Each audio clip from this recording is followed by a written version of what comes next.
Vamos fazer uma reflexão e eu quero começar por Lucas, Evangelho de Lucas, capítulo 14, a partir do verso 25. Lucas 14, 25 diz assim: Ora ia com ele, vou esperar você achar, o pessoal ainda está procurando aí. Mas está aqui, ó. Vamos usar essa.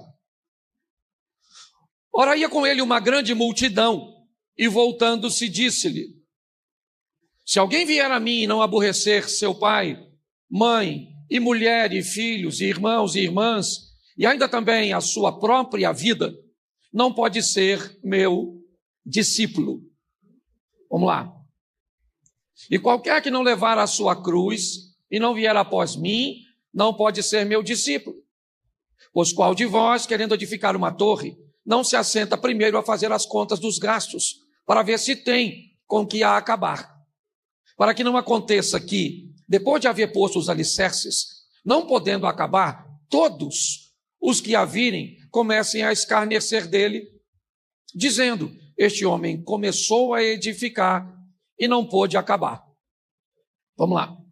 Ou qual é o rei que, indo à guerra pelejar contra outro rei, não se assenta primeiro a tomar conselho, se com 10.000 pode sair ao encontro do que vem contra ele, com 20.000? De outra maneira, estando o outro ainda longe, manda embaixadores e pede condições de paz. Assim, pois, qualquer de vós que não renuncia a tudo o quanto tem, não pode ser meu discípulo. Bom é o sal, mas se o sal degenerar, com o que há de salgar? Nem presta para a terra, nem para o montouro, lança-no fora. Quem tem ouvidos para ouvir? Bom, gente, vamos conversar aqui um pouquinho, porque o tema da minha mensagem é: quanto custa manter uma família, porque tudo tem um preço. Então nós vamos dar uma olhada nesse negócio aí, tá certo? Porque me parece que tem gente que não tem noção de quanto custa. E o negócio costuma sair caro para algumas pessoas.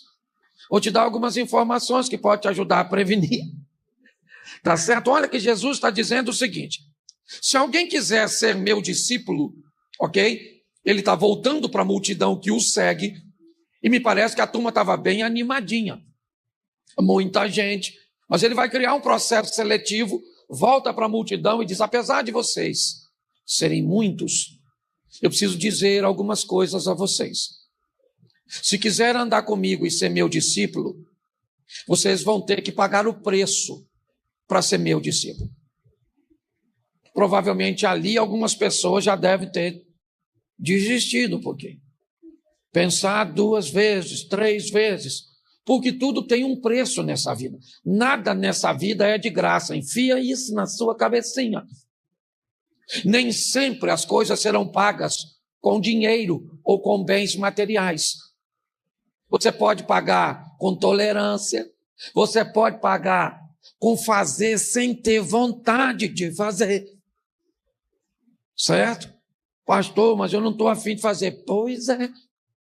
Mas às vezes vai ter que fazer comida sem estar afim.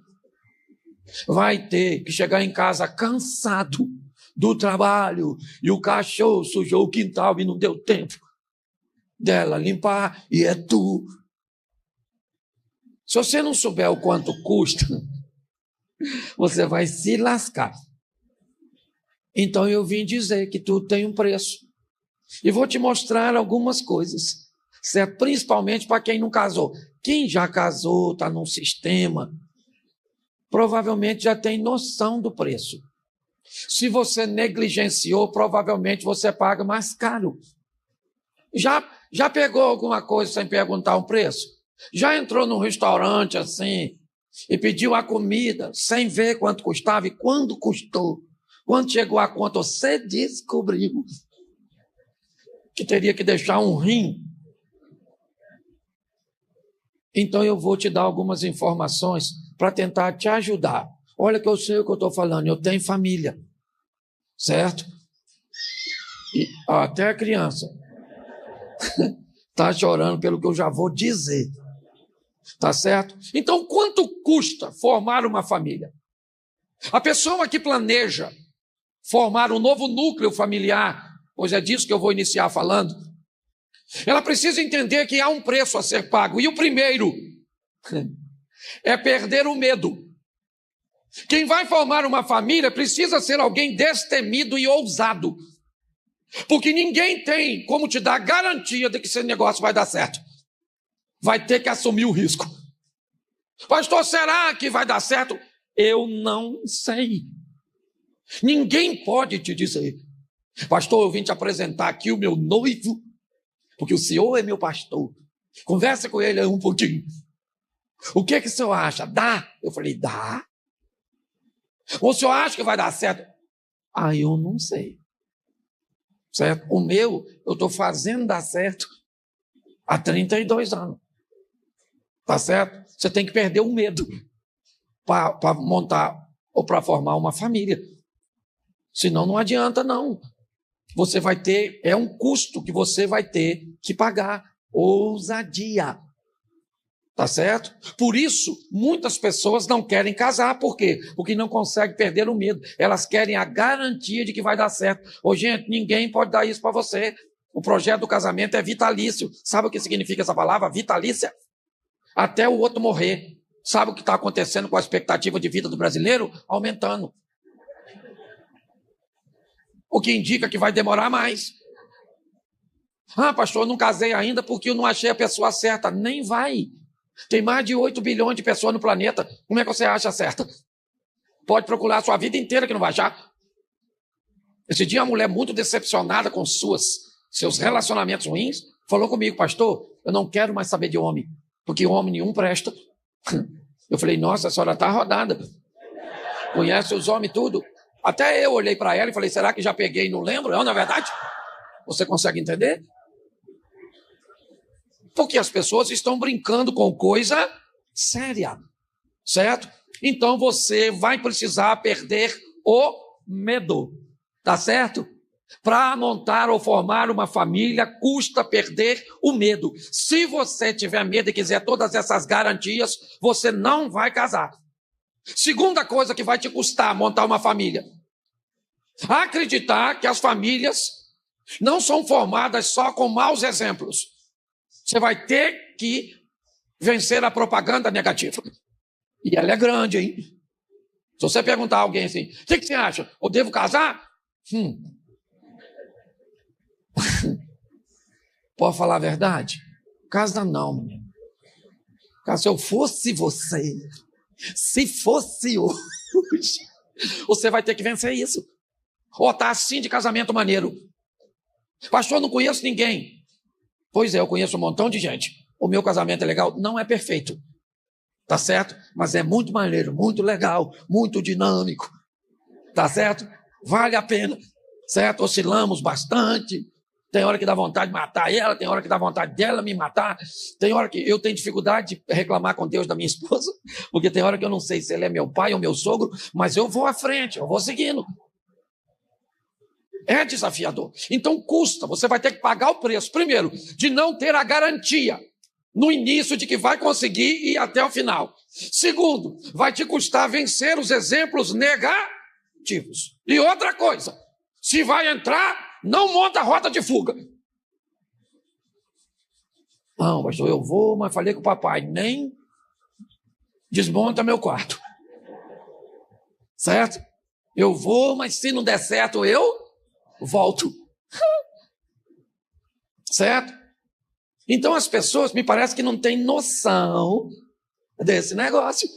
Tá certo? Se você vai montar uma família, você tem que perder o medo, você tem que evitar ser contaminado pelos exemplos negativos e você vai ter que não montar uma rota de fuga. Casei.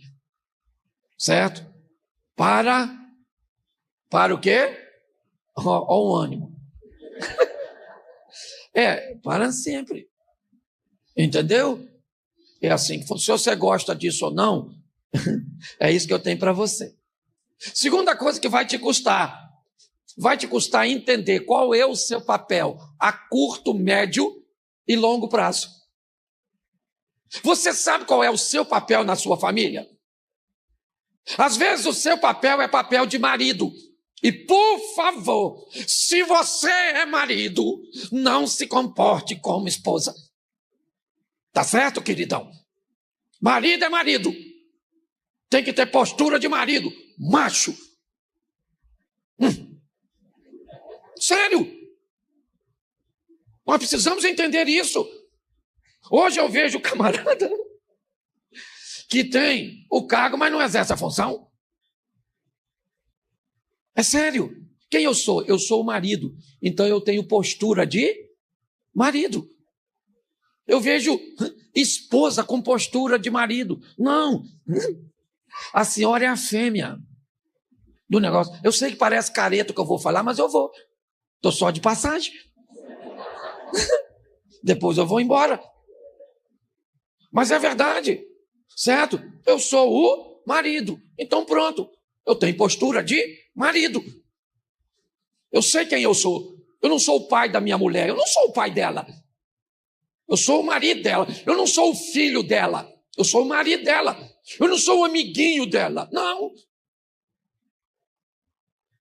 Eu sou o marido, então eu sei quem eu sou. A senhora precisa saber quem a senhora é. A senhora é a sogra, então a senhora tem que saber. O que é uma sogra? Vamos lá. Uma sogra é um oráculo.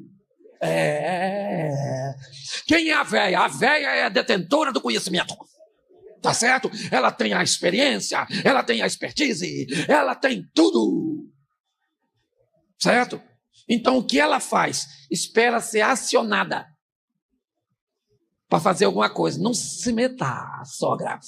Entendeu? A senhora não é mulher do seu filho. Entendeu?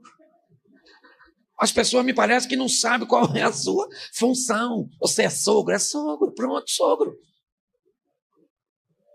Eu sou pai do meu neto? Do meu neto eu sou? Então, eu tenho limite.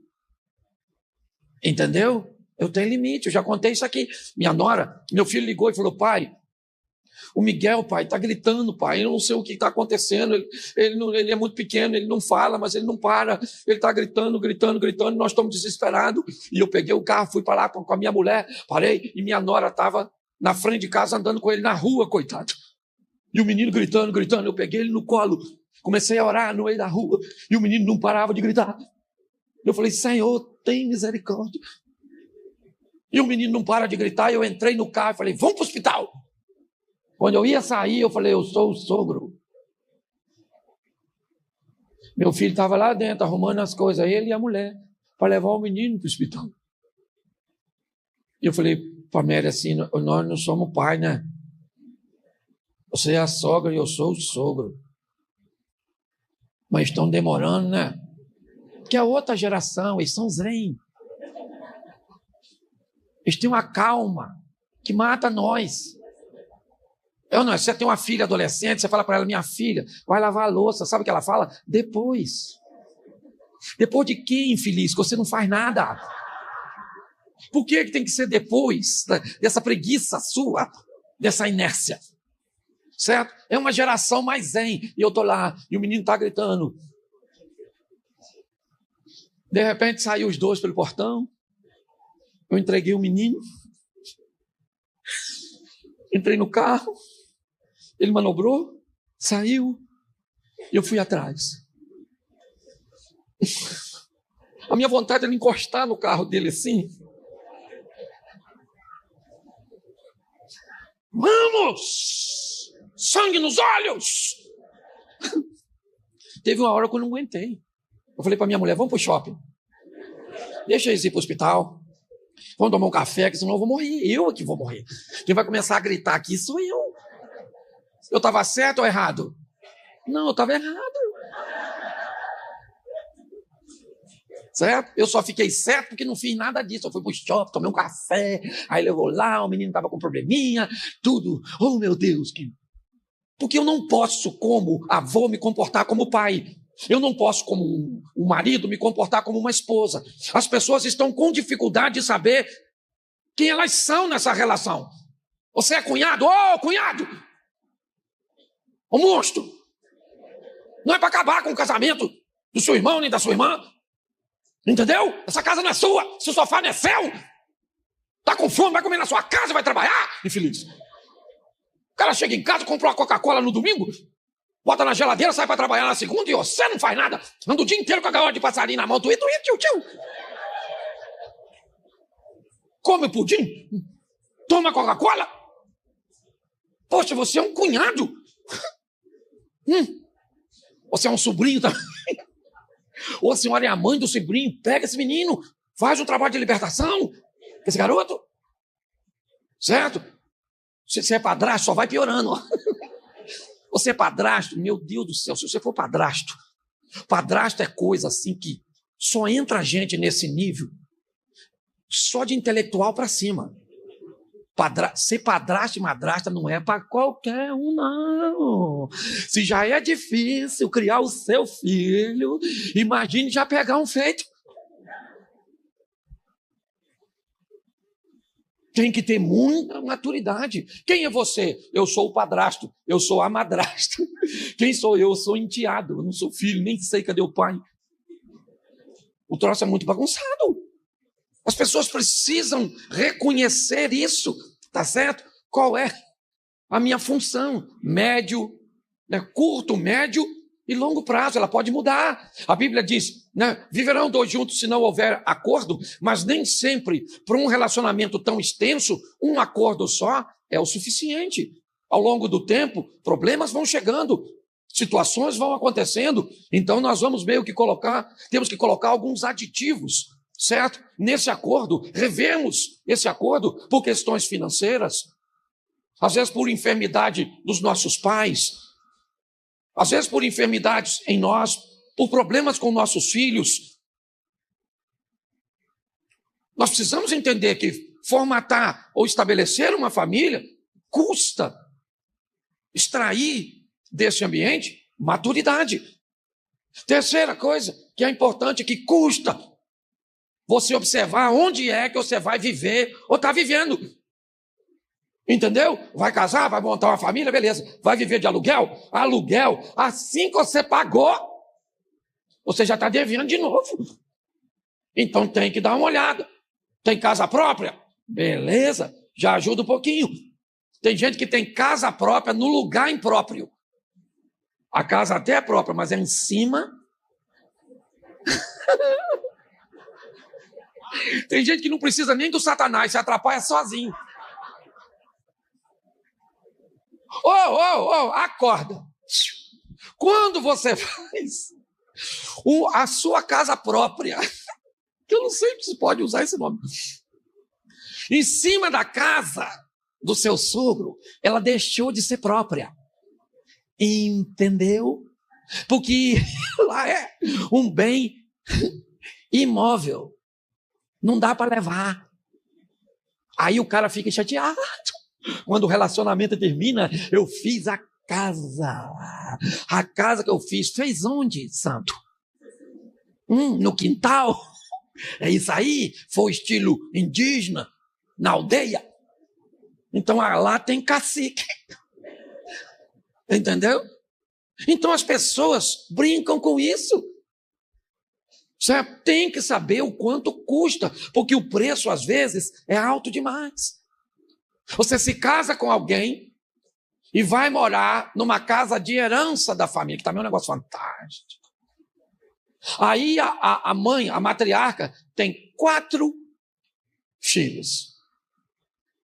3 moças e um rapaz. Tá certo? O rapaz já casou, está bem posicionado. Ele então construiu uma casa para ele. Beleza. A outra irmã também casou, certo? Mora em outro estado, num apartamento legal. A outra irmã também casou, certo? Também tem sua casa. E uma irmã também casou, mas mora na casa da matriarca. A véia morre. Aquela que mora diz, a casa é minha. Porque todo mundo tem casa. Conhece uns troços assim? E eu acho legal a frase que eles usam. Eles não precisam. Ô, engraçadinho, quem diz que não precisa sou eu daquilo que é meu. Não é você. Mas as pessoas não fazem. Aí vem me procurar. Pastor, minha irmã tem um olho grande. Vê o que custa ela deixar a casa para mim, ô abençoado. A minha vontade é falar um. Eu não é? Ô miserável, ô sem noção. A casa é de todo mundo. Se você não venceu, é porque torce pro Vasco. A culpa não é minha. Eu achei que ele estava aqui, brinquei com ele. Você consegue entender? Tá certo? As pessoas precisam olhar antes, porque isso é muito sério. Tá certo? Você vai casar, quer construir uma estrutura e vai morar com os parentes na mesma casa. Gente, nem todo relacionamento dá para começar justinho, sim ou não? Sim ou não? Por isso que tem coisas de médio, de curto, médio e longo. Isso. Eu casei morando com meu sogro e meu cunhado. Não tinha jeito. Entendeu? O negócio estava difícil. Arrumei a mulher, mas não tinha o dote. Não tinha nada. Não tinha onde cair vivo. Morava na comunidade. Não tinha dinheiro para fazer uma suíte. Para fazer amor no quarto, não podia ter nem sonoplastia. Tivesse o barulho. Tinha que fazer amor assim.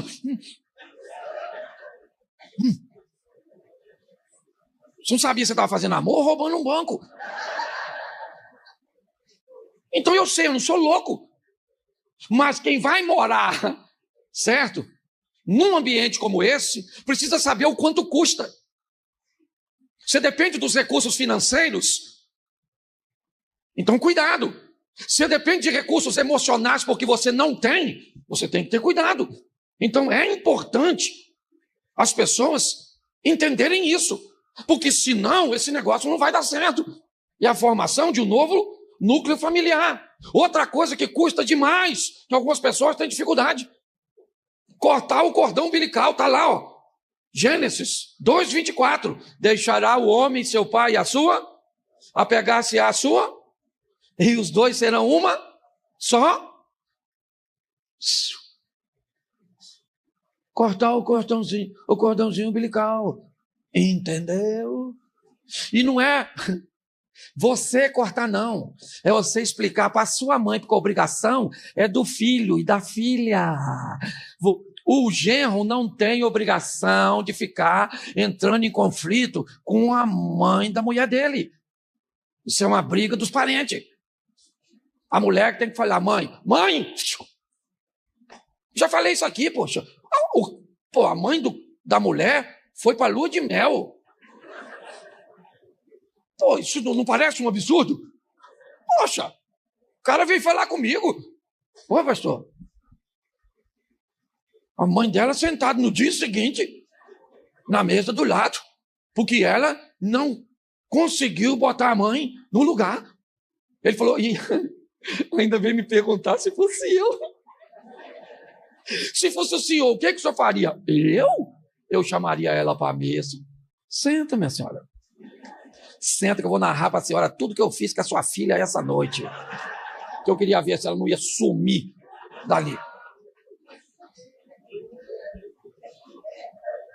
Poxa, certo, sua mãe é fantástica, é importante, sim ou não? Sim ou não? Estou mandando você destratar seus pais.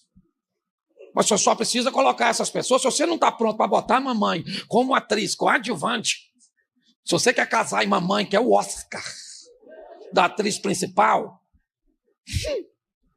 e essas velhas não morrem não quando é ruim assim. Tem uma saúde irritante, ninguém quer do outro lado, nem Deus nem o Satanás, na verdade. Cuidado que a senhora pode estar rindo da senhora. Aí vai ficar mais difícil ainda, tá certo?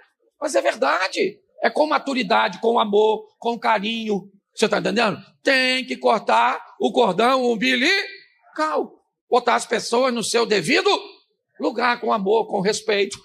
Entendeu? Mãe, ó, mãe. Quer dizer, tem uns que são baratos. Esse dia eu vi uma senhora, pastor.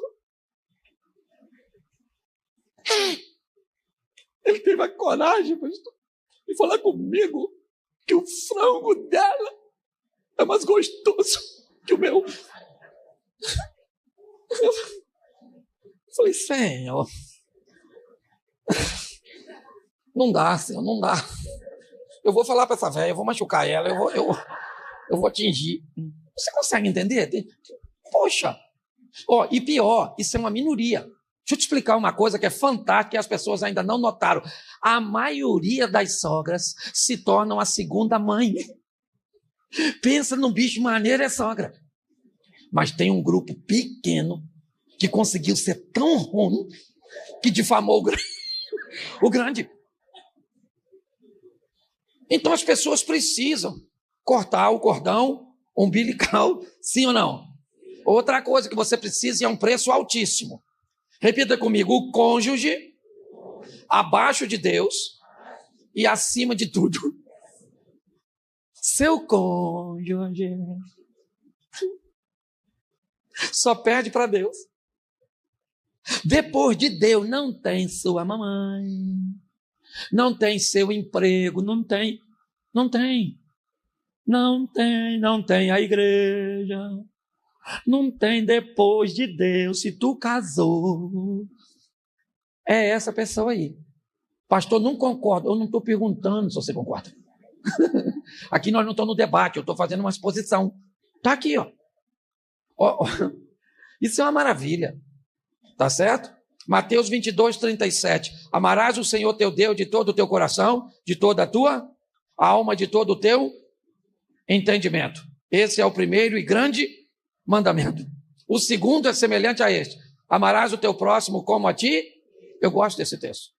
Porque ele fala direitinho. Primeiro eu amo quem? Primeiro. E depois eu amo a quem? Primeiro eu amo, depois eu amo quem? Isso. Dá para botar o texto? Amarás. Não, pode voltar o anterior, por favor.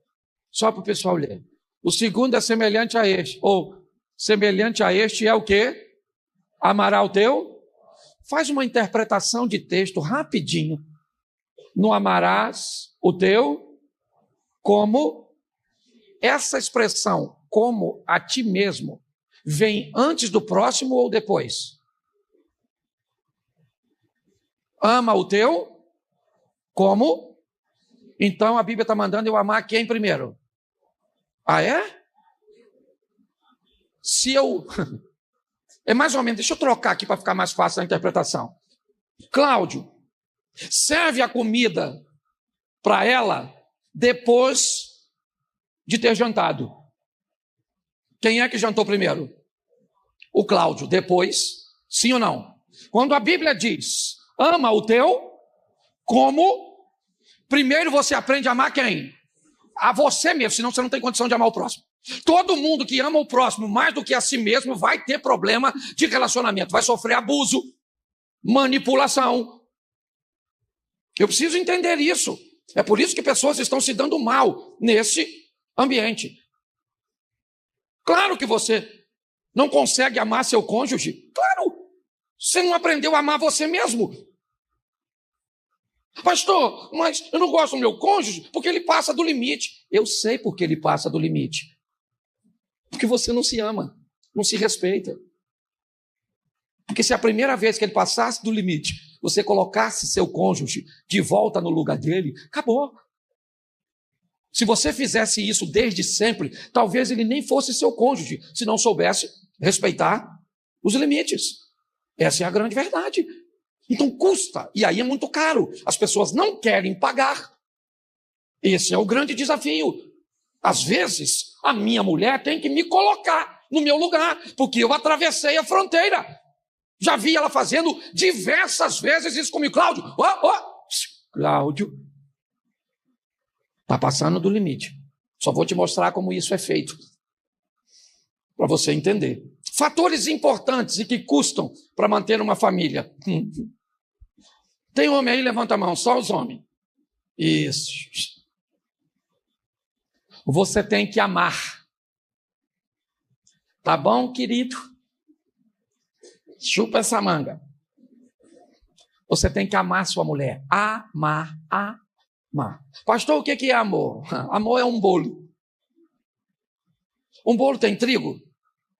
Sim ou não? Tem leite? Tem ovos? Tem manteiga? Tem açúcar? Tem fermento? Então tá bom. Então você não resume amor a uma palavra só. Certo? O cara quando ama, ele é um provedor, é a obrigação dele. A mulher pode até trazer um pouco de recurso, sim ou não? Será bem-vindo. Mas a responsabilidade é do macho. Eu sou dessa época.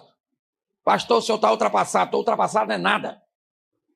Sou da época que a mulher chorava com o marido olhava para ela e disse, calma, querida, calma, que choro é esse? Tudo vai se resolver.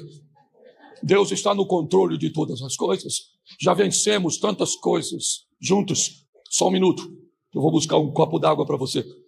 Bebe, querido, e se acalma. Isso é macho. Hoje, a mulher começa a chorar perto de uns homens. Ele... Não chora, não. Não consigo ver você chorar. Aí a mulher fala, peraí que eu vou pegar um copo d'água para você. Toma.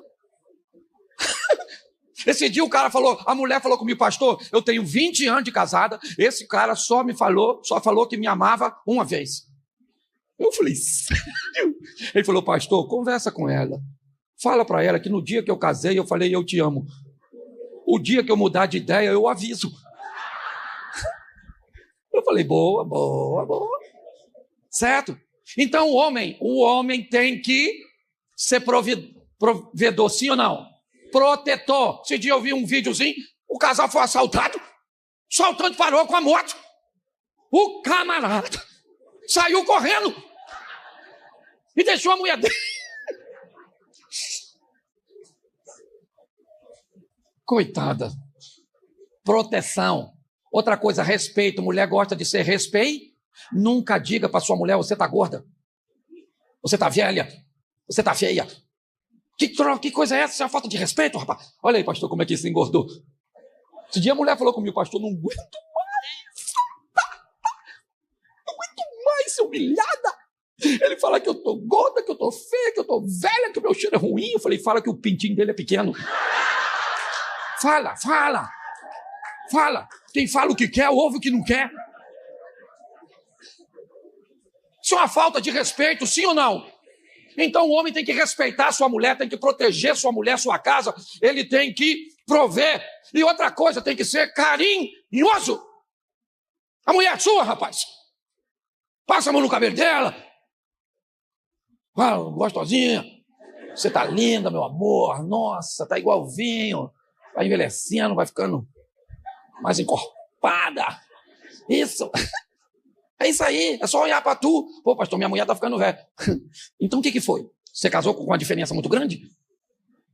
Quando eu vejo alguém, principalmente o homem que gosta de casar com uma mulher muito nova, o cara tem 70 anos, casa com uma mulher de 25, tá comprando revista pros outros ler. Depois diz que eu sou engraçado. Você consegue entender?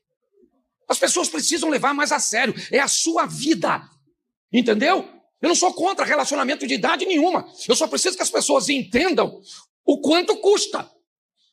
É só isso. Se você souber o preço que vai pagar para criar um filho que não é seu, para morar num ambiente onde vocês não são os únicos, para conviver nessa situação, não tem problema.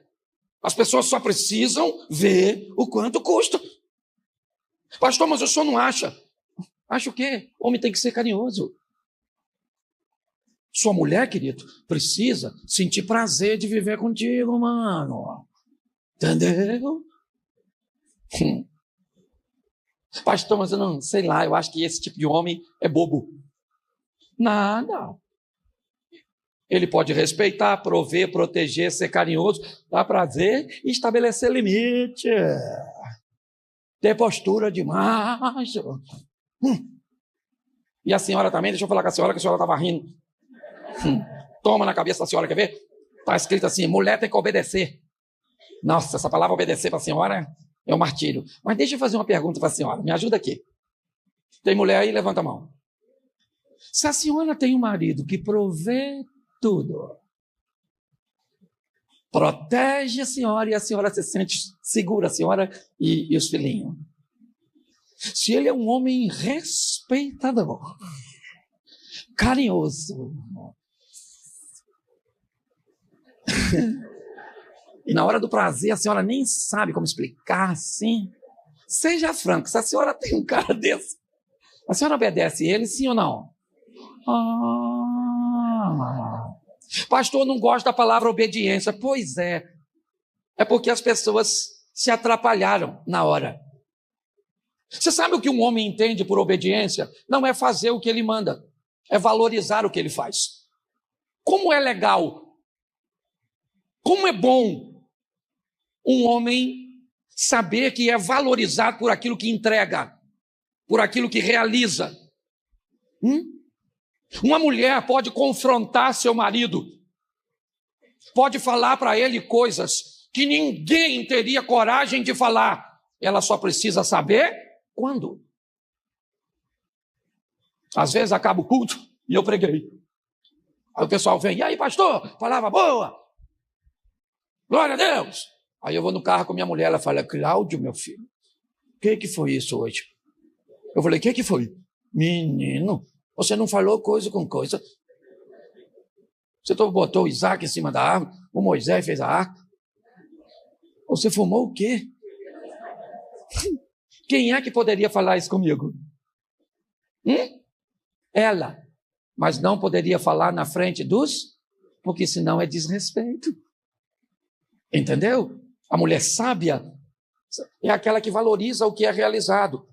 Ela evita o desperdício, ela estabelece o confronto no ambiente privado e não no ambiente coletivo.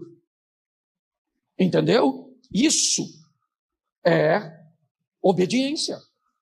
A mulher também tem que ser carinhosa. O homem gosta. Você quer ver uma coisa que a mulher costuma fazer, que mata um homem? É tentar convencer o homem de que ele é o único motivo na vida dela que a faz infeliz. Tá, você não me apoia. Tá? Você não me deixa crescer.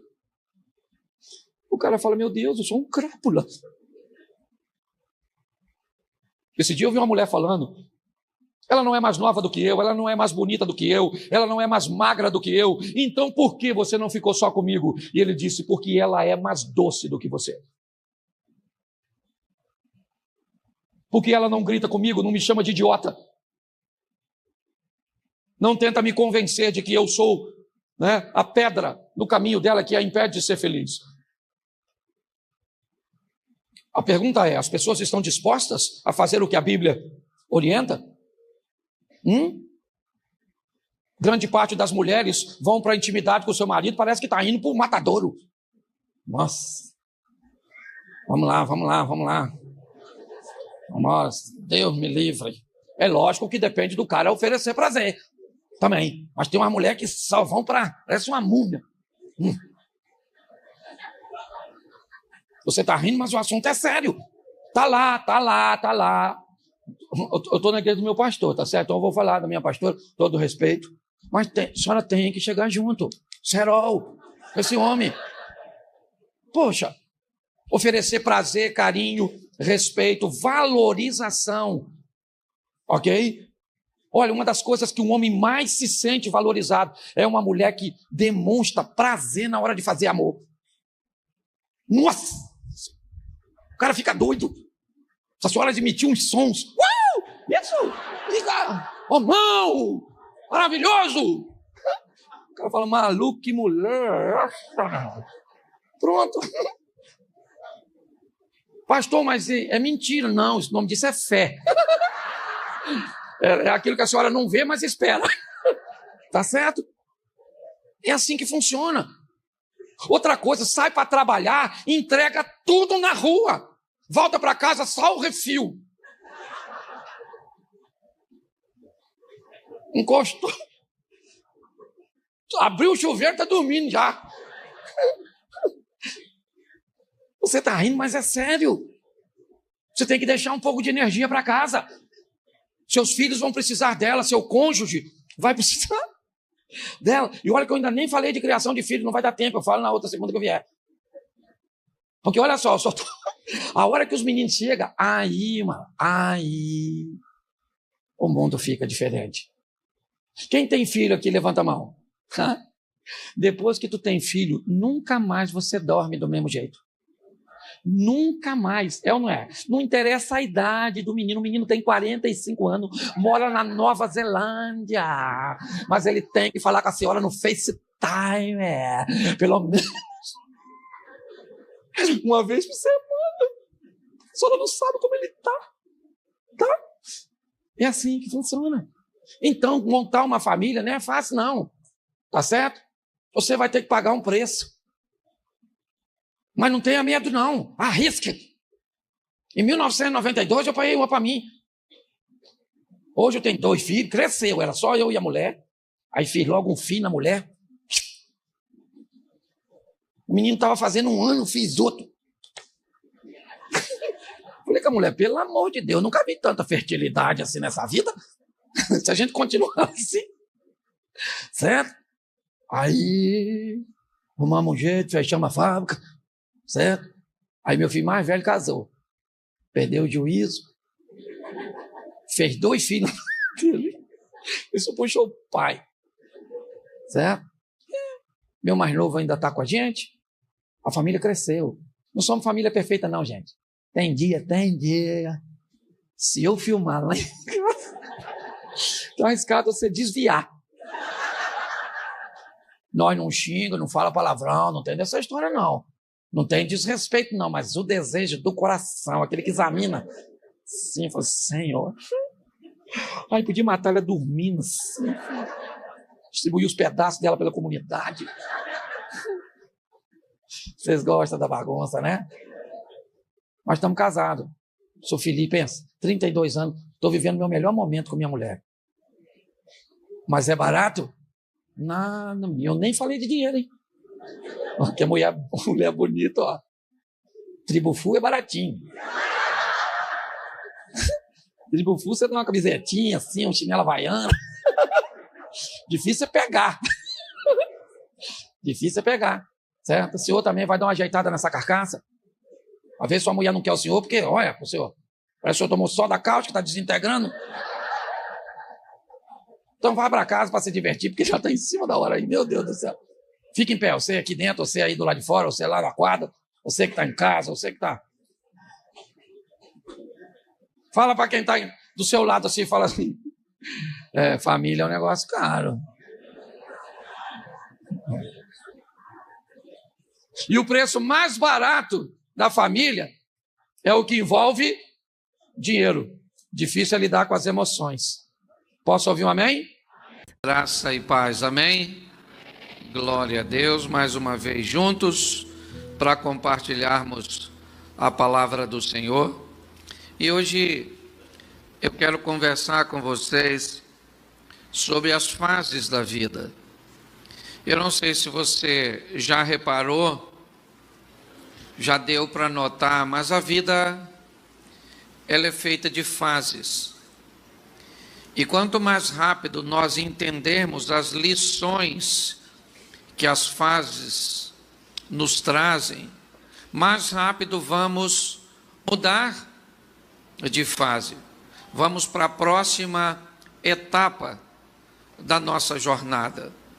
Eu sei que muitos de nós carecemos de uma intervenção divina, que precisamos de um milagre, que precisamos de uma cura, de uma porta aberta, precisamos da restauração do casamento, às vezes da libertação de um filho das drogas, de um marido da bebida, ou de uma paixão incorreta que arrebatou o coração de alguém.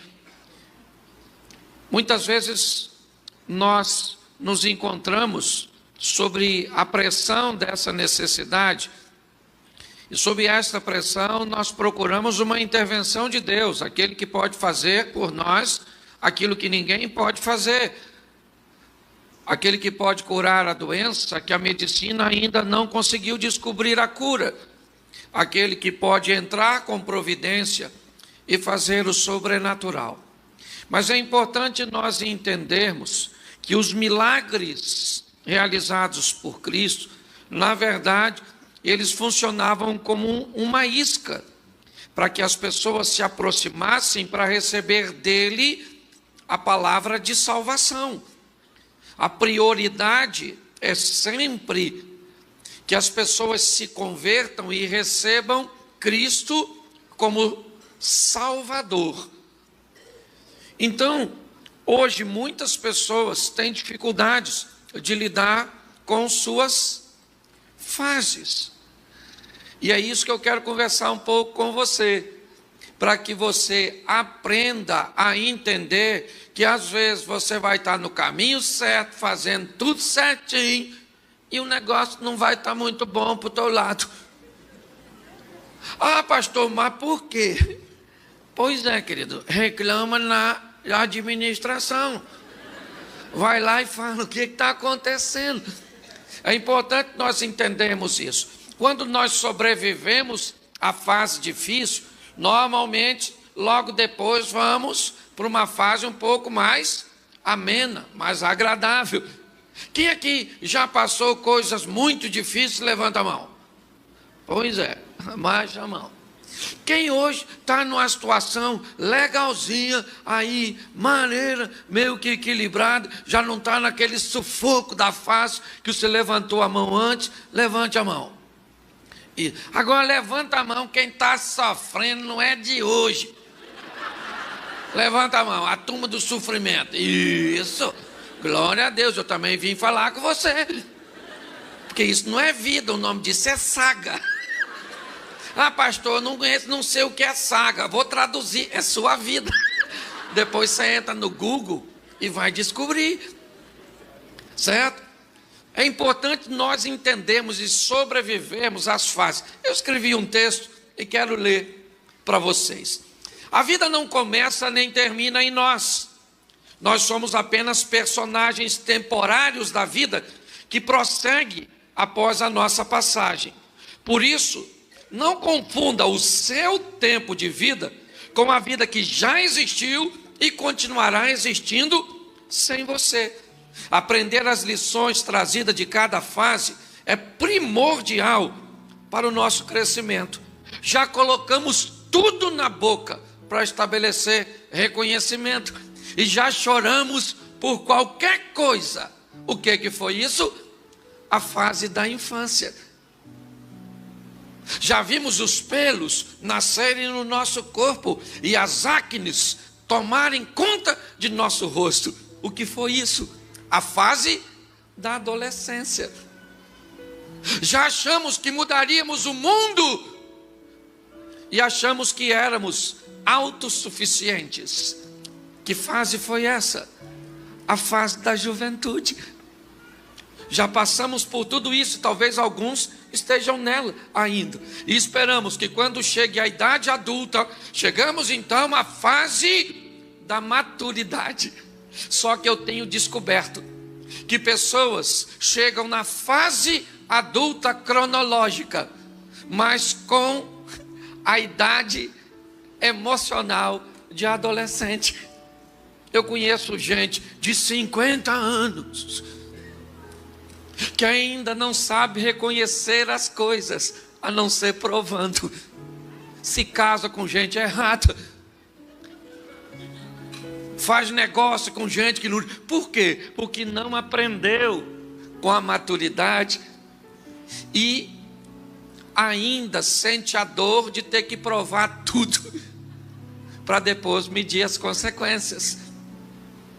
É importante nós entendermos que quando nos tornamos maduros, descobrimos que há outras maneiras de fazer reconhecimento, e não apenas colocando na boca, ou seja, provando, que existem momentos que precisamos chorar, e não somos super-homens, certo? Somos seres humanos, a Bíblia diz que há tempo de sorrir, mas há tempo de chorar, há tempo de ganhar, mas há tempo de abraçar, e há tempo de se afastar, há tempo de rasgar e há tempo de...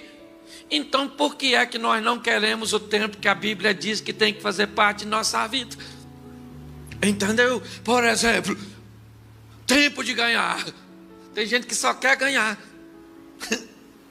Pois é, querido, não dá, certo? Nós precisamos entender, que quando a maturidade vem, certo? Nós vamos descobrir que tem época que nós vamos chorar. E pronto, ponto final. Quando for o dia de chorar, meu filho, não queira rir, porque você não é doido.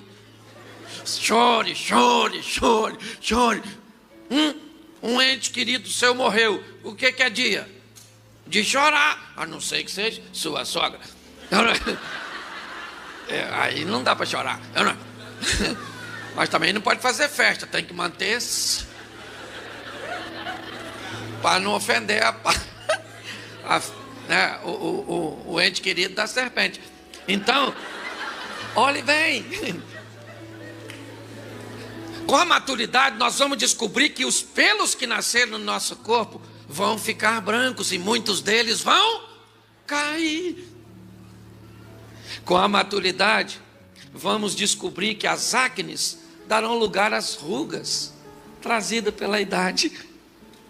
Vamos entender que não vamos mudar o mundo num contexto geral, mas podemos mudar o nosso mundo, a nossa casa, a nossa família. Vamos descobrir com a maturidade que não somos dependentes nem independentes, que somos interdependentes. Dependemos das pessoas e as pessoas dependem de nós. Hoje muitas pessoas sofrem muito quando vão lidar com as suas fases difíceis. E eu preciso autorresponsabilizar você e a mim também, porque grande parte do sofrimento que eu vejo pessoas enfrentarem, na verdade são reverberações de suas próprias ações. Entendeu? São coisas que as pessoas plantaram e agora estão colhendo, mas na hora da colheita, o seu ego tem muita dificuldade de dizer para ela que ela é culpada dos fatos. Então, o culpado é o governo, o culpado é o marido, o culpado é o fulano, é o pastor, é o Satanás. Vamos culpar alguém que não seja nós, porque eu já estou sofrendo. Botar a culpa em mim vai agregar mais sofrimento ainda. Então arruma um culpado. Mas eu preciso te dar uma notícia ruim, porque não vim aqui falar só coisa boa com você. O maior inimigo que você tem nessa vida é aquele que aparece para você toda manhã, quando você vai escovar seu dente, naquele espelhinho do banheiro, que você olha, quem está lá? Chifrudo, com tridente na mão. Quem está lá? Quem está lá? Você. Olhando para quem? Para você. Para começar mais um dia onde o diabo tirou folga, porque você sozinho é capaz de fazer sua vida ser um inferno. Sim, a grande verdade é essa. Somos os causadores da maioria dos nossos problemas. Quem é que cria crise no meu casamento? Você? Nunca. Quem é que cria? Eu e a outra pessoa que parece no espelho. Tudo bem que a culpa é mais dela do que a minha. Não vou botar a culpa só em mim. Eu não sou louco. Mas eu preciso inspirar você. Primeiro a entender, porque nós temos uma cultura religiosa muito esquisita. Se está dando tudo certo, eu estou ganhando dinheiro, eu estou com saúde, tudo maneiro, por quê? Porque eu estou obedecendo e fazendo tudo certo. E se as coisas estiverem dando ruim? Aí eu quero saber por quê. O que está dando errado, Senhor? Onde é que está o culpado? Então, quer dizer que todas as fases de crise são resultados de nossas falhas, de nossos erros? Cuidado com esse sistema, porque isso pode causar muito sofrimento em quem está obedecendo, mas vivendo o tempo de perder, tendo que viver o seu momento de crise.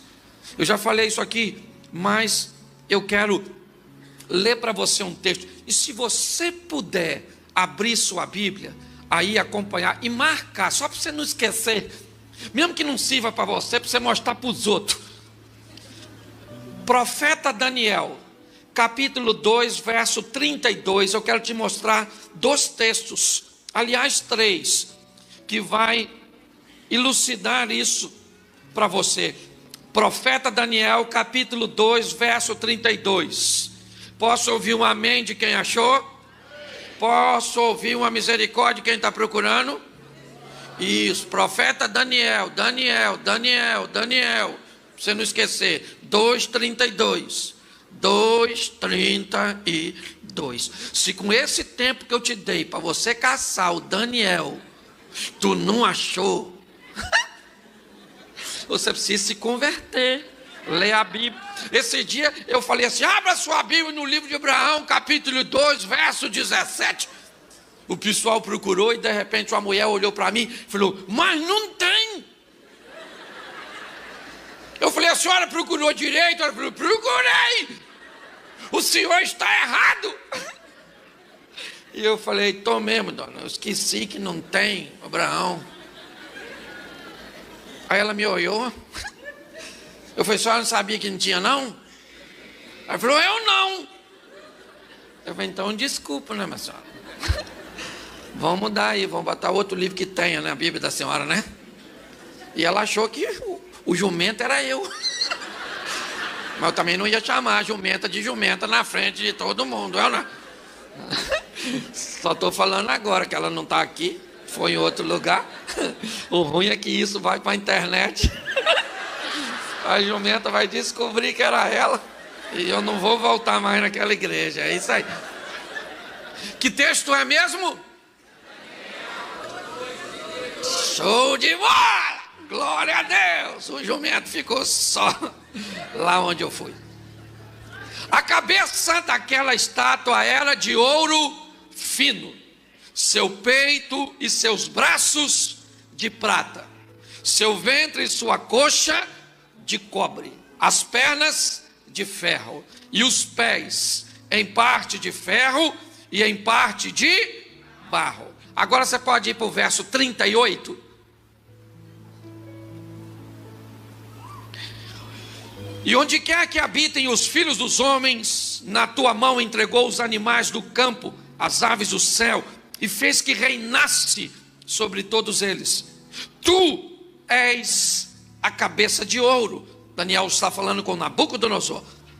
Depois de ti se levantará outro reino inferior ao teu, e um terceiro reino de bronze, o qual dominará toda a terra. E um quarto reino será forte como ferro, pois como ferro esmiuça e quebra tudo, como ferro quebra todas as coisas, assim ele esmiuçará e fará em pedaços. Preste atenção aqui, porque eu só estou mostrando esse texto para mostrar o que Deus está falando com Nabucodonosor.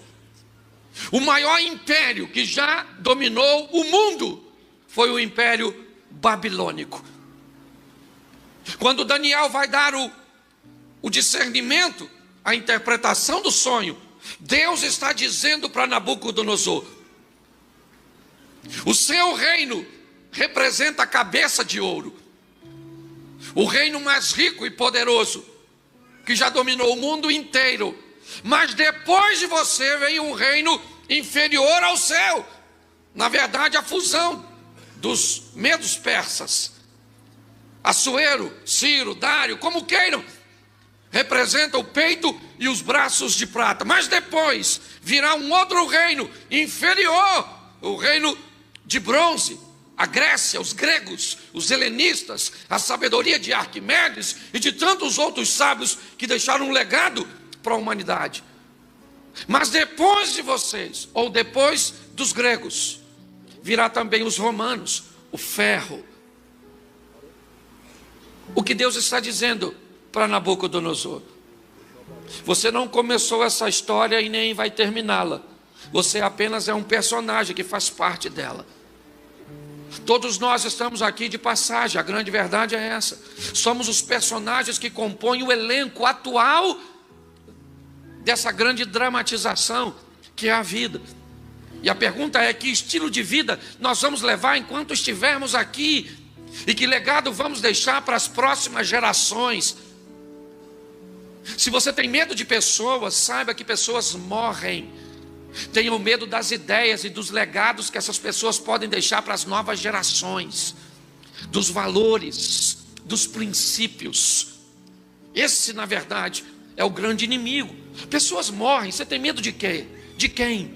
Já, certo? Quer num acidente, quer numa morte natural, pode ter certeza. Homens não me assustam. O que me assustam são seus pensamentos, que podem se perpetuar e deformar as gerações futuras. Quando eu vejo essa mensagem, Deus está dizendo a Nabucodonosor o que vai acontecer no futuro, que ele é apenas alguém que precisa transicionar, que a história é geracional. Só que preste atenção, nesse texto, no capítulo 2, no verso 32, diz assim: você é a cabeça dessa estátua.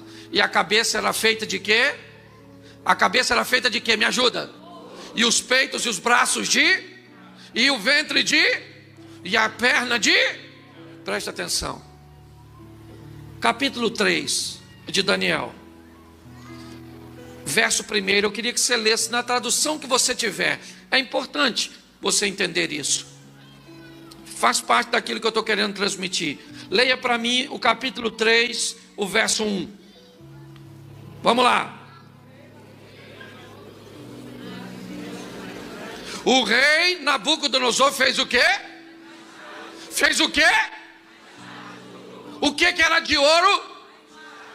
A estátua inteira? Sim ou não? Sim ou não? Deus disse que o que era de ouro na estátua? E Nabucodonosor fez uma estátua toda. Deus disse para ele: você é a cabeça, e depois de você vem prata, vem bronze e vem ferro. Logo em seguida ele faz uma estátua toda de... O que ele está dizendo para Deus? Não tem prata, não tem bronze, não tem ferro. Olhe bem, Deus está dizendo para ele: camarada, viva seu tempo. Aprenda com as lições que a sua vida te traz.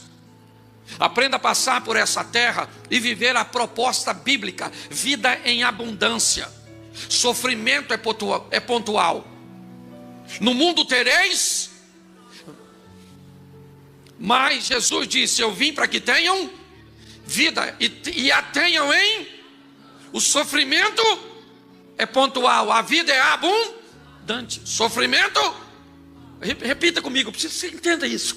Sofrimento é o quê? E vida. Hoje tem gente vivendo vida pontual, sofrimento abundante. Entendeu? Vira essa tomada, troca o polo. Entende?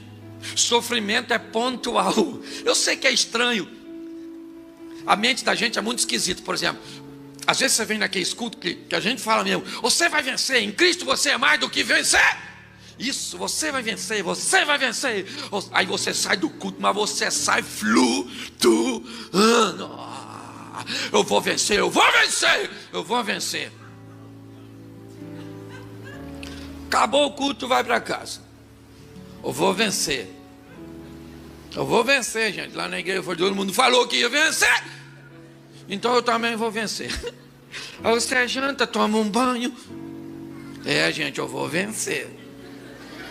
Eu tenho que vencer, gente, não é assim não. Aí você dorme.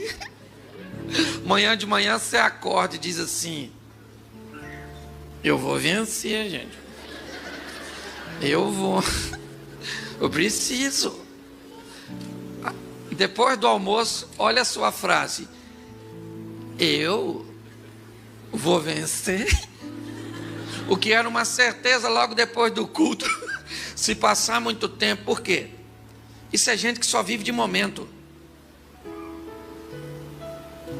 Está na hora de construirmos uma história com Deus, que não precisa de um momento, de um ápice. Não. Sede firmes e constantes, sempre abundante. É assim que funciona. Nós precisamos preparar pessoas que estejam aptas para andar com Deus. Eu cheguei essa semana passada de uma viagem e eu passei por Londres e vi algo muito interessante, pastor. Os muçulmanos colocam seus filhos para estudar em escolas cristãs. As melhores escolas lá têm valores e princípios cristãos. E os muçulmanos colocam seus filhos, estudam 5, 8, 10 anos nessas escolas e continuam muçulmanos. Os filhos dos crentes vão para a faculdade, 2 aulas de filosofia, os caras já querem questionar se Deus existe ou não. Os caras estudam 5, 10 anos numa escola e seus pais não têm medo, porque os valores que receberam são fundamentos que vão mantê-los presos à fé. O que nós precisamos, irmãos, é mudar a nossa postura, porque o Deus que servimos colocou o nosso nome no livro da vida para aqueles que recebem Cristo, mas nos deu poder e autoridade para a gente tirar a onda nessa terra. Estou falando de, quando eu falo, a gente fala de prosperidade, eu vi a irmã orando de uma forma muito sábia aqui, sabe? A primeira coisa que as pessoas pensam é dinheiro. Dinheiro! Isso, estou precisando de dinheiro. Aliás, essa é uma beleza da pobreza, porque o pobre acredita que o dinheiro resolve. O chato é o rico, que já descobriu que isso não é verdade. Porque o pobre pensa, se eu ganhar na loteria, eu resolvo todos os seus problemas.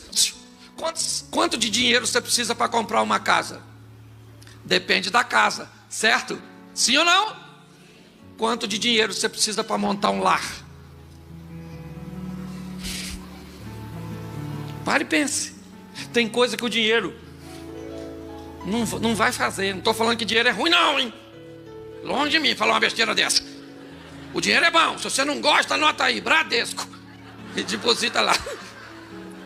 Mas eu te falar, seja próspero, porque rico é ter muita coisa de uma coisa só.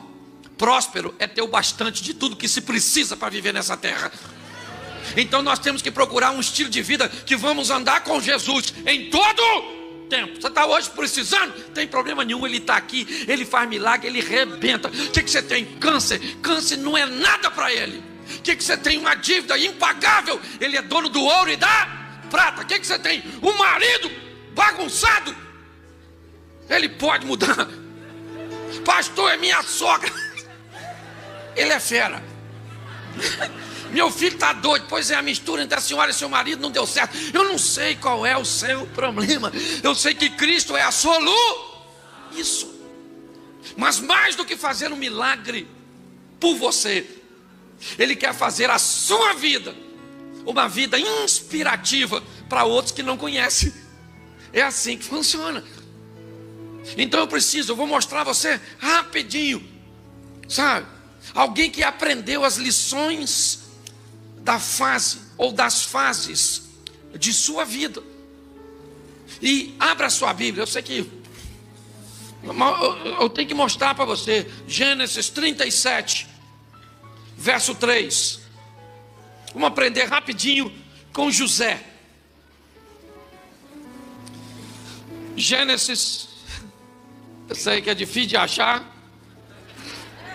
Gênesis 37, 3. Amém? Isso.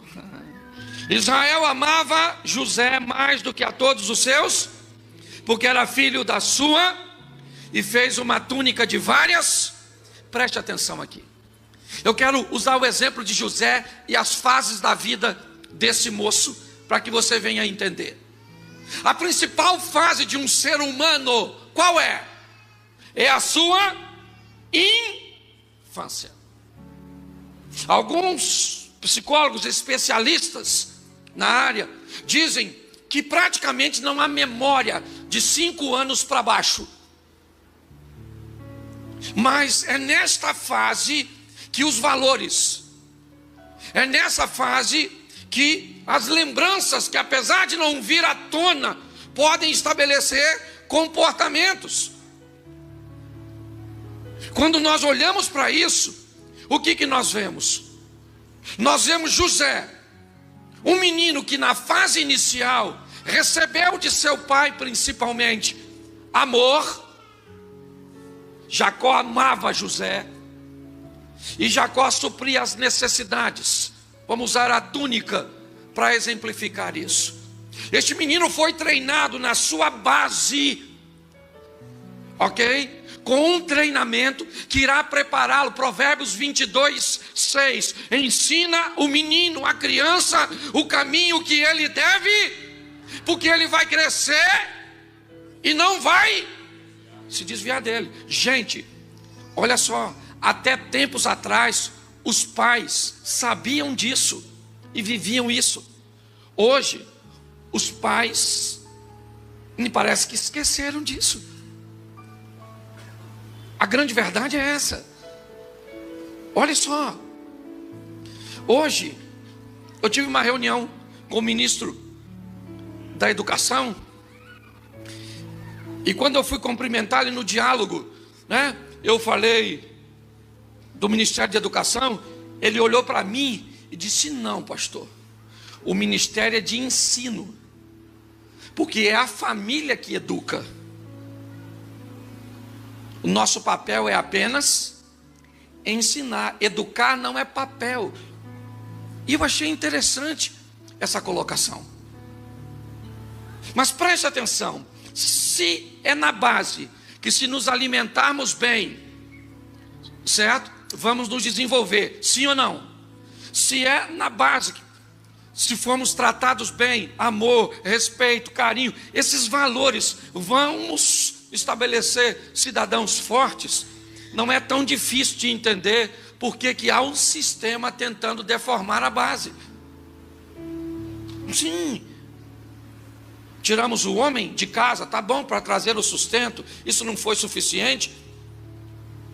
A maioria dos animais, ou do reino animal, nunca os dois se afastam de sua cria e delegam a criação de seus filhos para outros, como faz o ser humano. Sempre quando um dos pais não estão por perto, os filhos estão sendo guardados pelo outro. Hoje, quando olhamos essa geração, não é difícil saber onde elas vão. Por quê? Porque primeiro, a maioria delas não reconhece paternidade. Cadê as pessoas que deveriam ser para elas referência? Pastor, por que você está usando isso? Porque eu quero transportar isso agora para a vida espiritual. Pois é uma analogia nisso. Porque temos tantos crentes fracos, tantas pessoas que têm dificuldade de sobreviver aos tempos de crise, aos tempos de perda, aos tempos de escassez. A Bíblia diz que quando alguém se converte, acontece o que com ele? Ele nasce de novo. E se ele nascer de novo, e está havendo uma analogia com o nascimento do ventre na história de Jesus conversando com Nicodemo no capítulo 3 de João, o que nós vamos entender? Que se pessoas nascem em fé e não nascem num ambiente sadio, preparado, capacitado para ensinar essas pessoas, é fácil entender que a fé delas não vai conseguir sobreviver a muitas coisas. Por isso temos pessoas tão tristes, sabe? Quando o profeta diz: ainda que a figueira não floresça, ainda que o produto da oliveira minta, ainda que não haja gado no curral, ainda que não haja disso, todavia eu me alegrarei e me exultarei no Senhor. O que esse homem está dizendo? Ele está dizendo: eu estou preparado para viver todos os momentos, mas essa preparação vem de base. Eu quero que vocês entendam que treinar pessoas, fazer com que pessoas, principalmente que estão chegando agora na fé, fazer com que o alicerce dessas pessoas sejam fortalecidos para que elas entendam que o ambiente de milagre é extraordinário e sensacional, mas muito mais do que isso, existe uma vida para se viver ao lado de Deus. E esse é o grande desafio. Quando olhamos para José, vemos sua base, E a base foi tão interessante que o texto diz que os filhos de Bila e os filhos de Zilpa, mulheres de seus pais ou de seu pai, certo? Que são seus irmãos mais velhos, têm comportamentos ruins. Quando eu fui olhar, José é o 13º filho de Jacó. O 14º é Benjamim e tem uma menina chamada Diná. Quando eu fui olhar, Bila teve 2 filhos e Zilpa teve 2 filhos. Raquel teve 2. São 13 filhos. E 2 são de Raquel, 2 de Bila e 2 de Zilpa. Sobraram 7. 7, 6, 13. Os 7 filhos são filhos de Lia ou de Leia.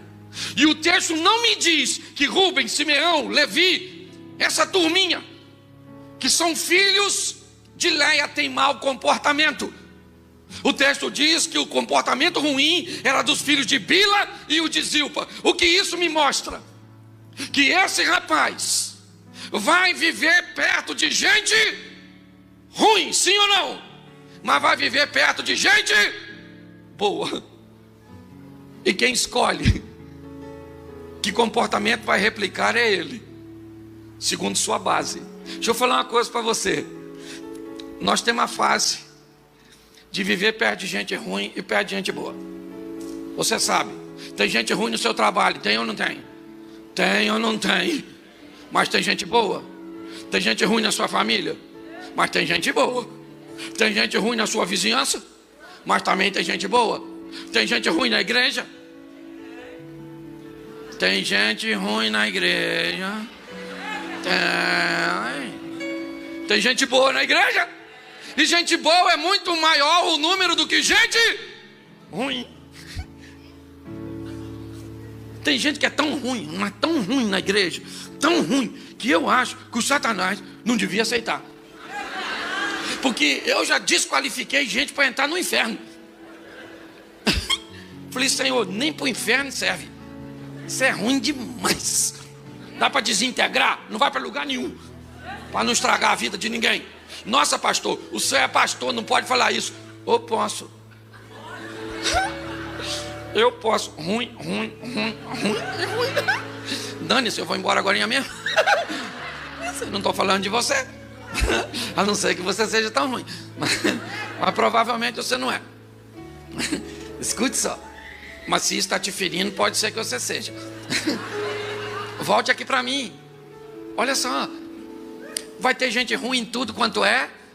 Isso, a fase. Pastor, por que tem tanta gente ruim? Esse dia uma menina falou comigo, pastor, eu tenho o dedo podre para escolher homem. Eu falei, menina, fecha as mãos.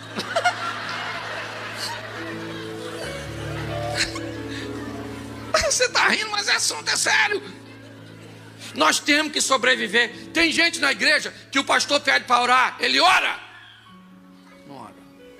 Levanta. Levanta a mão. O culto não acabou.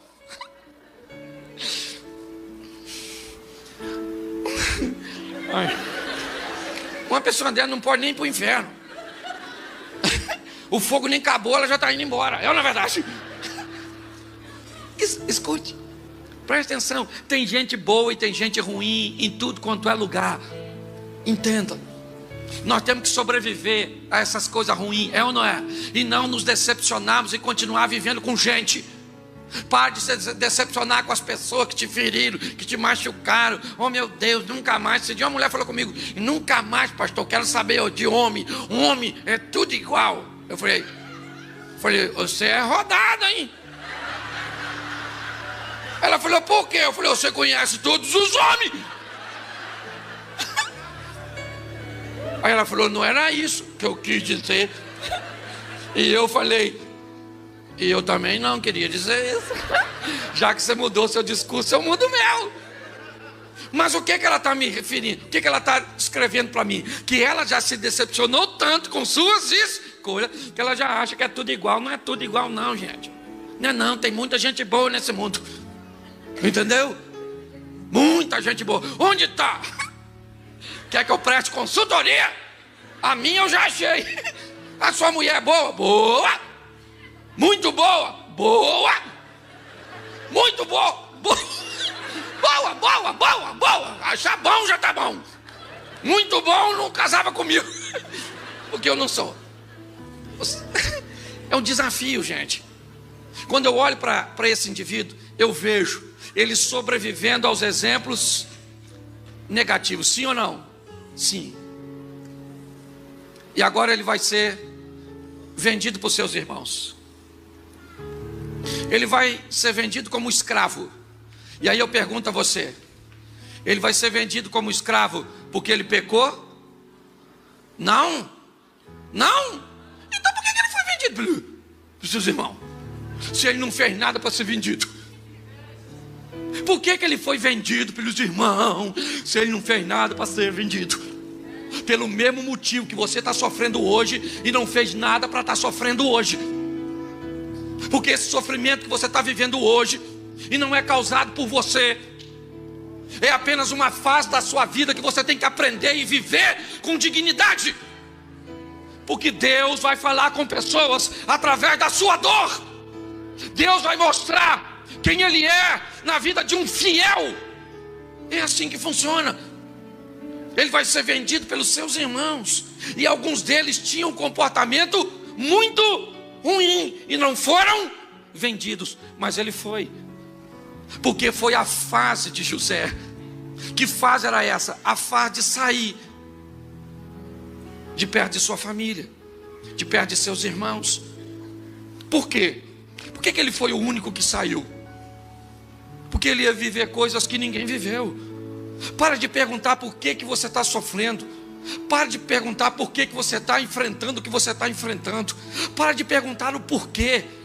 E busca a sensibilidade de entender para onde Deus está te levando. Entendeu? Deus quer te honrar. Deus quer que o nome dele seja glorificado através da sua vida.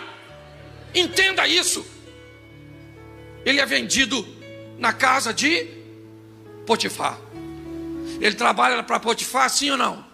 E ele na casa de Potifar, ele é o quê? Ele é o quê? Ele trabalha para seu senhor. E quem é que enriquece? Quem é que trabalha? José. Quem é que enriquece? Potifar. Quem é que trabalha? Quem é que enriquece?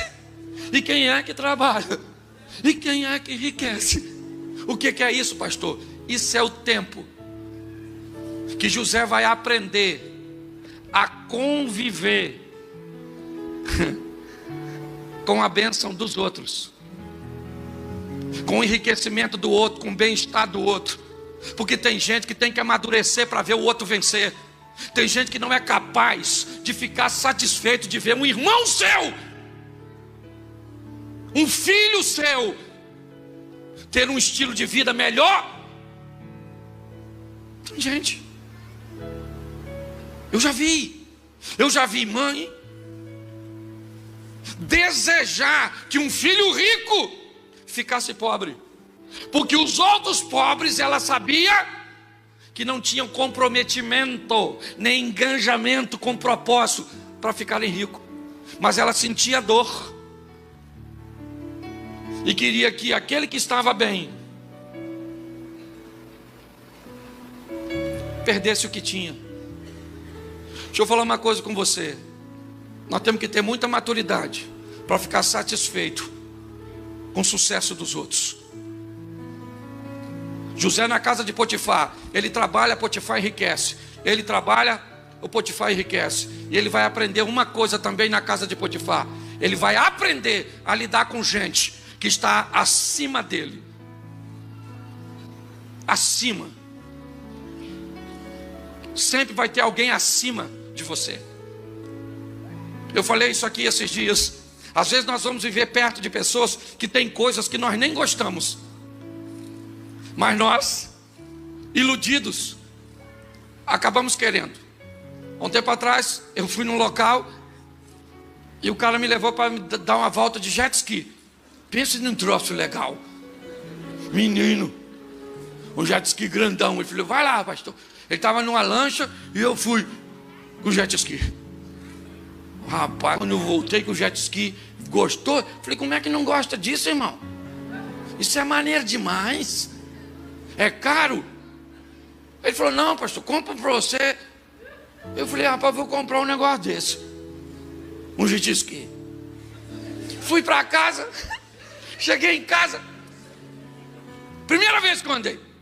Falei com a minha mulher assim, filha, andei num jet ski. Filha, pensa num troço maneiro. O jet ski. Eu vou comprar um jet ski para mim. A mulher é extraordinária. Ela me fez uma pergunta que eu não tinha parado para pensar. Para andar onde, Cláudio?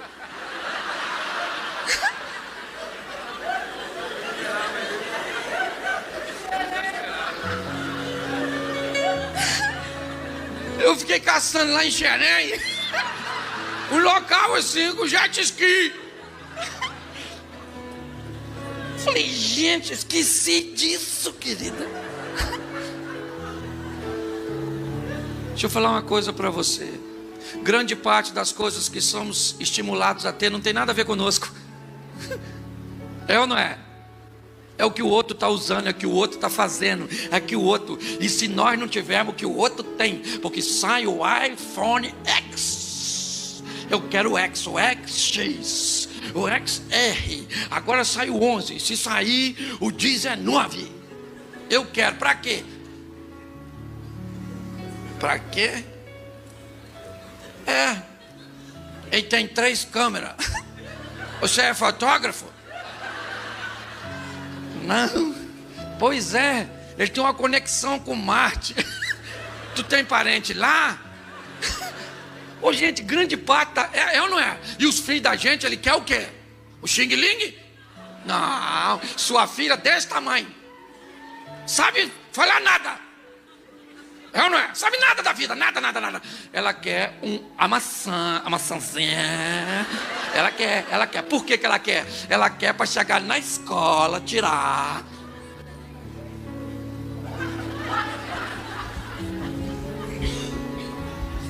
Sai daqui. Entendeu?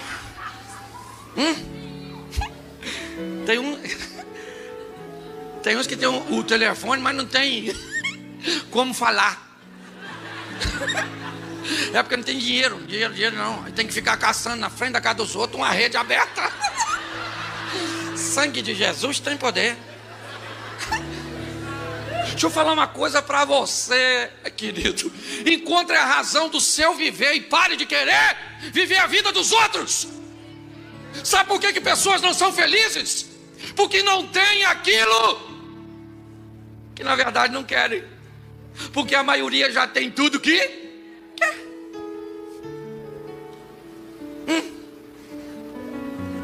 Tem uma história que um cara ficou perdido com a Sharon Williams naquela época.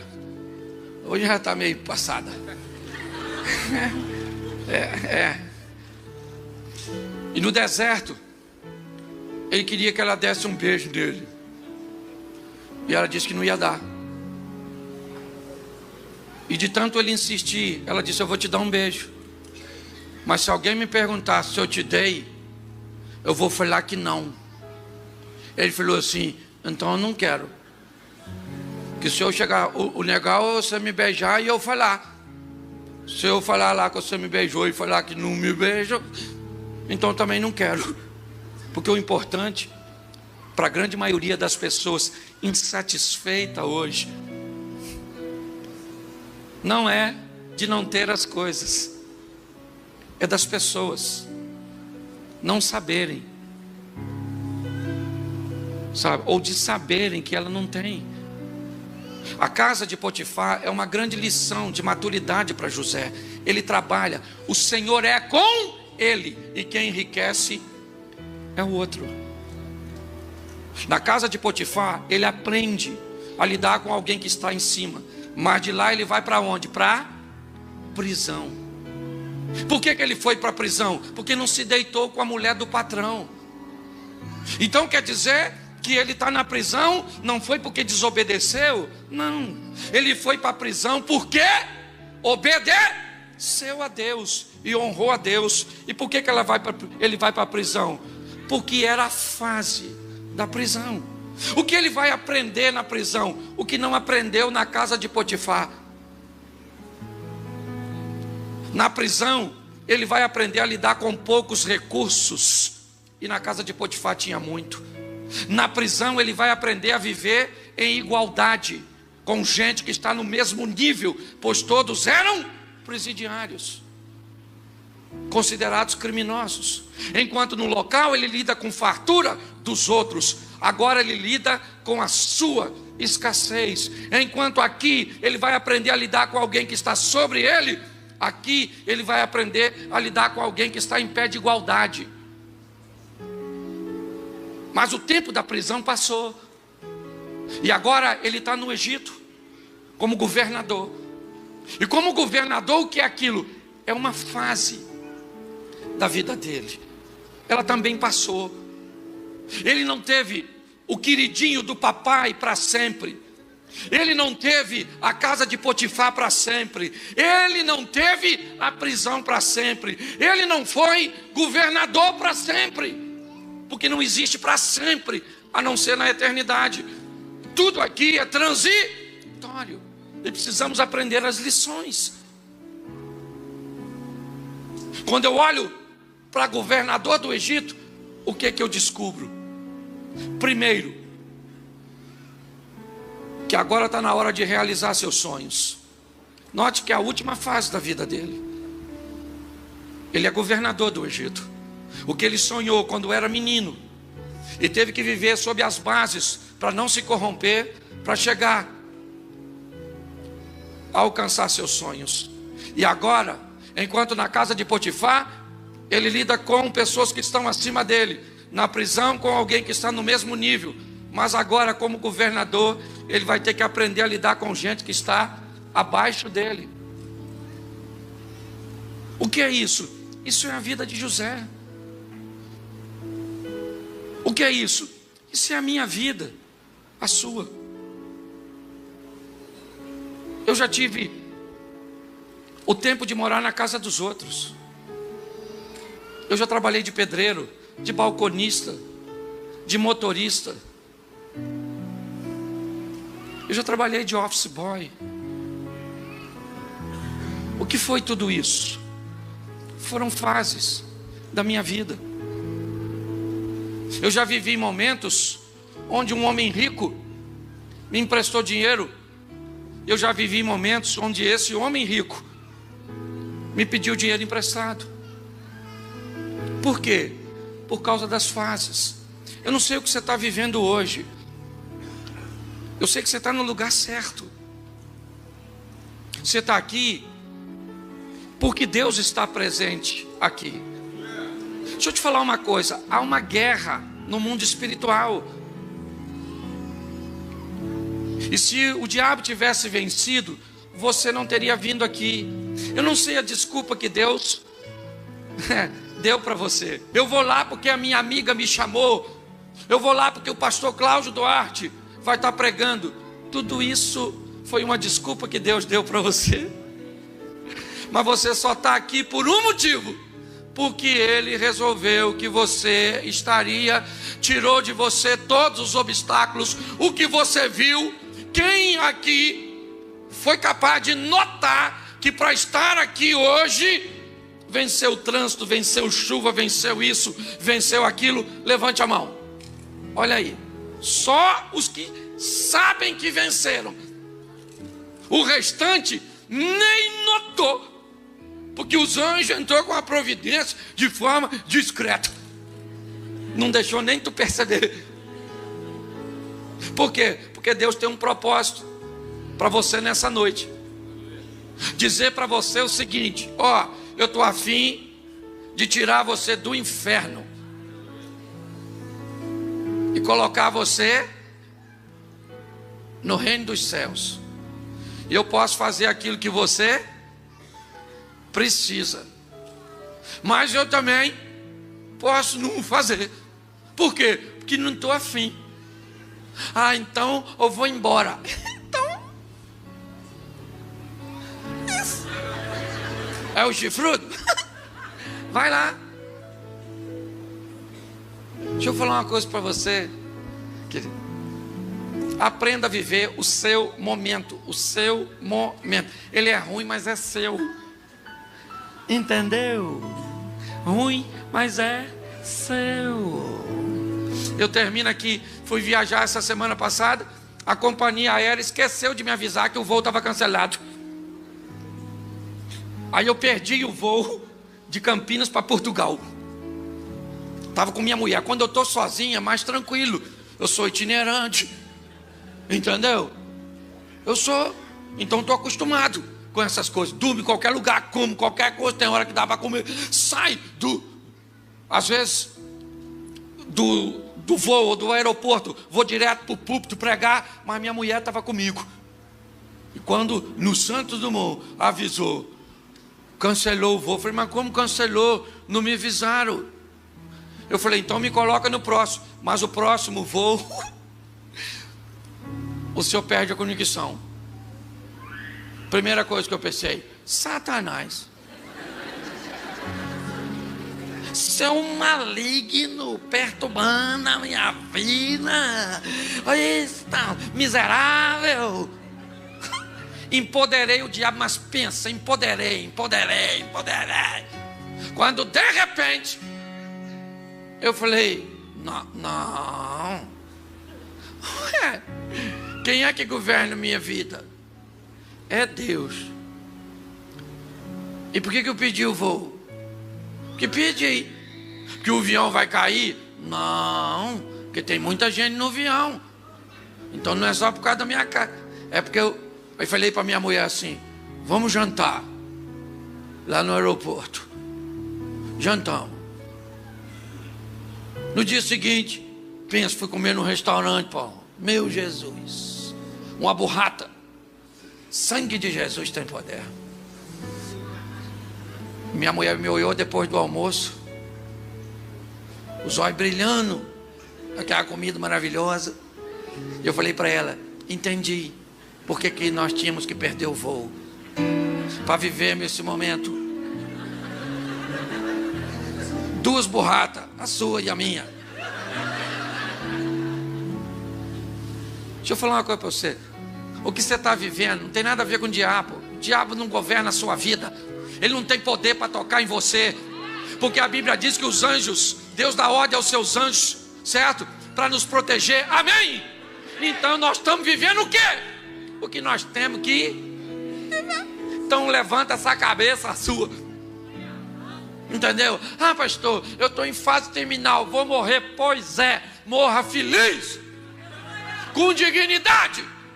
Entendeu? Antes de morrer, dá um beijinho no ombro e tchau.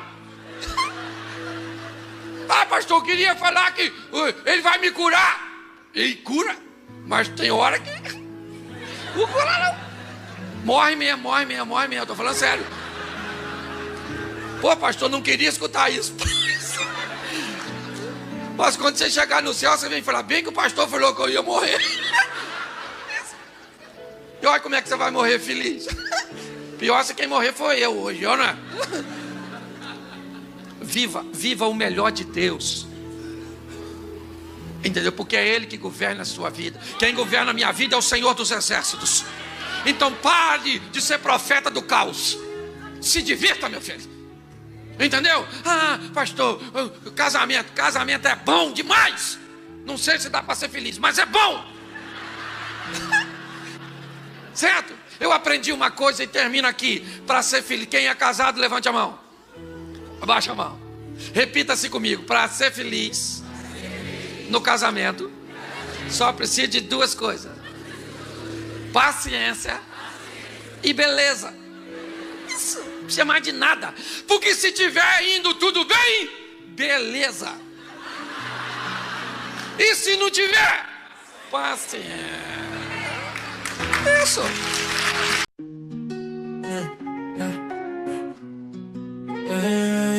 Is it fast till the lang, kibuhi lang at puma. Pulun suka Ungazibonelela ithuba lokuqaphela ubuhle ezintweni ezilula, indlela umhlaba ophenduka ngayo. Umsindo ohlabelela kwezinyoni, icule elangazelelayo. Okomzuzwana wokuthula, umzuzwana wokuzola, umzuzwana ophefumula, uze umhlaba ufuthumele.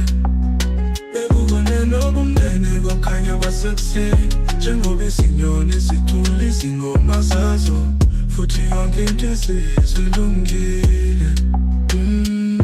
Siyandisa sindise, amazwi azowahlangane, isimfoni yemvelo isiqisa phezulu kakhulu. Bangikhumbuza inkululeko, indlela abandanza ngayo phezulu, elulela amaphiko, esakaza umlayezo wothando. Okomzuzwana wokuthula, umzuzwana wokuzola, umzuzwana ophefumula, uze umhlaba ufuthumele. Ekuboneni obumnene kokhanya kwasekuseni, njengoba izinyoni zicula izingoma zazo, futhi yonke into sezilungile. Impilo iwuhambo, ingoma esicula ngayo sonke, ukuphakama kwayo nokwehla kwayo, injabulo yayo kanye nodosi lwayo. Kodwa phakathi kwezimushungushu kukhona ubuhle obungatholakala, njengokukhala kwezinyoni okunanela kuthuthuza ingqondo.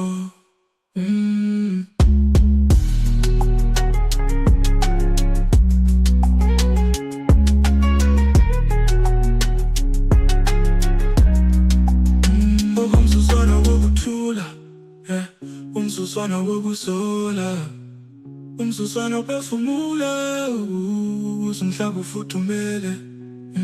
Ekuboneni obumnene kokhanya kwasekuseni, njengoba izinyoni zicula izingoma zazo, futhi yonke into sezilungile.